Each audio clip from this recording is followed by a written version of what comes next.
Greek scientist Thales ने देखा कि एम्बर को जब सिल्क क्लॉथ से रब किया जाता है तो एम्बर पे कुछ चार्ज डेवलप हो जाते हैं।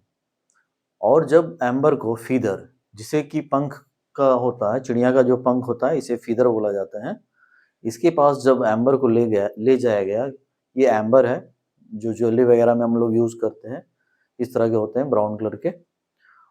एम्बर को जब फीदर्स के पास ले जाया गया तो एम्बर ने क्या किया, फीदर्स को, पंख को, चिड़िया के जो पंख है उसे अट्रैक्ट करने लगे वो।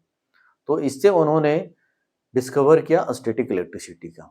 मतलब कि इलेक्ट्रिसिटी जो है कुछ देर के लिए डेवलप होती है, जो जनरली इंसुलेटर वगैरह में, जहाँ की इलेक्ट्रॉन का फ्लो ना के बराबर होता है, तो उसे हम इंसुलेटर को रब करके या फ्रिक्शन करके किसी तरह उसमें कुछ देर के लिए इलेक्ट्रॉन फ्लो कर सकते हैं। हम लोगों ने देखा कि वुलन क्लॉथ से एबोनाइट रड को जब रब करते हैं तो उस पर निगेटिव चार्जेस डेवलप होते हैं, और जब हम लोगों ने ग्लास रड को सिल्क क्लॉथ से रब किया तो उस पर पॉजिटिव चार्जेस डेवलप होते हैं।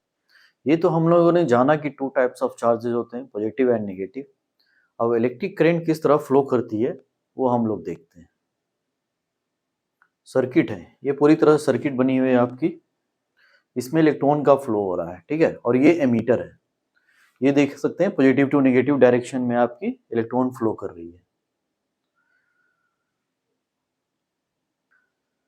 लेकिन हमें पता है कि इलेक्ट्रॉन तो नेगेटिव है, तो इलेक्ट्रॉन का फ्लो हो रहा है तो नेगेटिव डायरेक्शन से होना चाहिए, ये पॉजिटिव टू नेगेटिव क्यों हो रहा है सर्किट में? तो इसके बारे में एक्चुअली हुआ क्या था कि कन्वेंशनली हम लोग कह सकते हैं उस वक्त इलेक्ट्रॉन का डेवलपमेंट डिस्कवर नहीं हुआ था, इन्वेंशन नहीं हुआ था, तो लोगों को पता नहीं था। लोग इलेक्ट्रिसिटी के बारे में इन्वेंशन हुआ था पर इलेक्ट्रॉन के बारे में इन्वेंशन नहीं हुआ था, इसलिए लोगों को पता नहीं था कि इलेक्ट्रॉन जैसी भी कोई चीज होती है। मीटर, हम लोग करंट को मेजर किससे करते हैं? एमीटर से करते हैं, और इसकी एसआई यूनिट क्या है? एम्पियर है। ये आपका एमीटर लगा हुआ है, ठीक है, इसे हम लोग एमीटर कहते हैं। एमीटर से हम लोग क्या मेजर करते हैं? करंट को मेजर करते हैं। और वोल्टेज को किससे मेजर करते हैं? गैल्वेनोमीटर से। और एमीटर में जो कनेक्शन होता है वो सीरीज कनेक्शन होता है, और गैल्वेनोमीटर में जो कनेक्शन होता है वो पैरेलल होता है।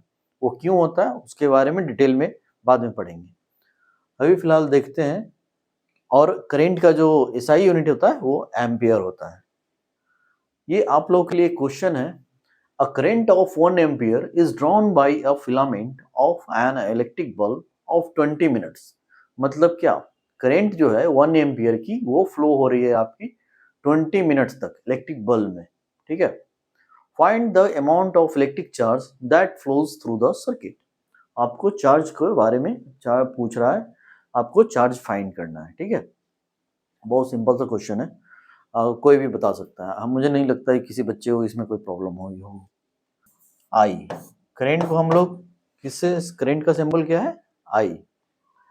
वो हमारी कितनी दी हुई है? 1 एम्पियर। ओके, टाइम क्या दिया हुआ है आपका?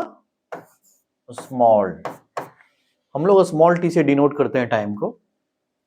20 मिनट्स दिए हुए हैं आपके, ठीक है। आप इसे शॉर्टकट लिख रहा हूं। अब हमें क्या पता है करंट क्या होता है? I is equal to Q by T. Charge flow at the rate ही तो करंट है। तो करंट का ऐसे भी हम लोग को फार्मूला क्या होता है? I is equal to Q by T. तो हमें क्या फाइंड करना है? क्यू। क्वेश्चन में पूछ रहा है व्हाट इज क्यू, ठीक है। तो वो कैसे होगा? सिंपल है, क्यू इज इक्वल टू क्या करेंगे हम लोग? आई इंटू टी, सिंपल। अब हमें पता है कि चार्ज क्या होती है? फ्लो एट द रेट होती है, ठीक है। मतलब क्या? 1 कूलम फ्लो पर सेकेंड, ठीक है। तो हमें अगर कूलम निकालना है 1 कूलम, तो करंट तो 1 एम्पियर सही है, लेकिन टाइम आपकी दी हुई 20 मिनट्स, तो आपको इसको सेकेंड में करना होगा ना। तो हम क्या करेंगे? 20 इंटू 60, मिनट को सेकेंड में चेंज करने के लिए क्या करेंगे? 60 से मल्टीप्लाई कर देंगे, तो ये आपकी हो जाएगी 1200 coulomb.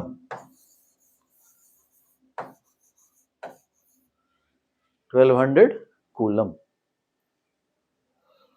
Okay, I hope you guys get it. Okay, अगर किन्हीं को ये समझ में नहीं आया है या कोई इसी तरह कोई दिक्कत है तो आप कमेंट बॉक्स में लिख सकते हैं। वैसे मुझे नहीं लगता है ऐसा किसी बच्चे को प्रॉब्लम हुई होगी या होगी। नेक्स्ट क्वेश्चन है आपका, क्वेश्चन है calculate the number of electrons constituting 1 coulomb of charge. How many number of electrons in 1 coulomb? मैं पहले ही बता चुका हूँ 6.41 into 10 to power 18 electrons या 6.25 into 10 to power 18 electrons. But how कैसे हम फाइंड करेंगे बताइए। क्वेश्चन पूछ रहा है कि एक कूलम में कितने इलेक्ट्रॉन्स होते हैं। ये क्वेश्चन एनसीईआरटी का है। जो भी मैं क्वेश्चन करवाऊंगा वो एनसीईआरटी का होगा या प्रीवियस ईयर के क्वेश्चन होंगे या किसी स्टैंडर्ड बुक से होंगे। तो आपके लिए अच्छा होगा कि आपको मैं यहीं पे सारे क्वेश्चन वगैरह थ्योरी करवा दूं, तो आपको अलग से क्वेश्चन बनाने की ज़्यादा प्रैक्टिस करने की सरदर्द नहीं होगी। लेकिन फिर भी आप मेरा क्लास करने के बाद भी आप अपने से कोई बुक अगर अच्छी लगे आपको, एस चांद की बुक, एनसीईआरटी की बुक या एससी वर्मा सर की बुक, कोई भी बुक आप बनाना चाहते हैं तो बनाइए और उसके जो भी प्रॉब्लम्स आते हैं आपको, आप मुझे कमेंट में लिख कर दिया कीजिए। ओके, चलिए बनाते हैं। 1 कूलम, क्वेश्चन है आपका 1 coulomb is equal to how many number of electrons. ठीक है, वी नो दैट, क्या हम लोग जानते हैं 1 इलेक्ट्रॉन पे कितने चार्ज होते हैं 1.6 into 10 to the power minus 19 coulomb. Okay, तो हमें फाइंड करना है 1 कूलम पे कितने इलेक्ट्रॉन्स होंगे।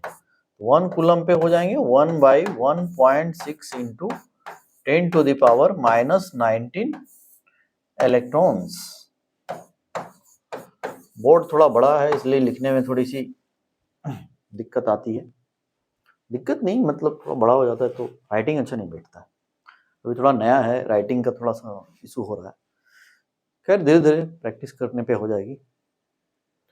तो ये कितनी हो गई आपकी, कितने इलेक्ट्रॉन्स हो गए ये 6.25, चलिए 241 लिखते हैं। 6.241 into 10 to the power 18 electrons. आप इसको 6.25 भी ले सकते हो, कोई दिक्कत नहीं है। इतने इलेक्ट्रॉन्स आपके एक कूलम के चार्ज पे होती है। ओके, क्या क्वेश्चन था, एक कूलम में कितने इलेक्ट्रॉन्स होते हैं। तो वी नो दैट 1 इलेक्ट्रॉन पे कितने चार्ज होते हैं 1.6 into 10 to the power minus 19 coulomb. तो 1 coulomb is equal to 1 by 1.6 into 10 to the power minus 19 इन इलेक्ट्रॉन्स। तो जब आप 1 से इसको डिवाइड कीजिएगा, ओके, तो ये आपका आएगा 6.241 into 10 to the power 18 electrons.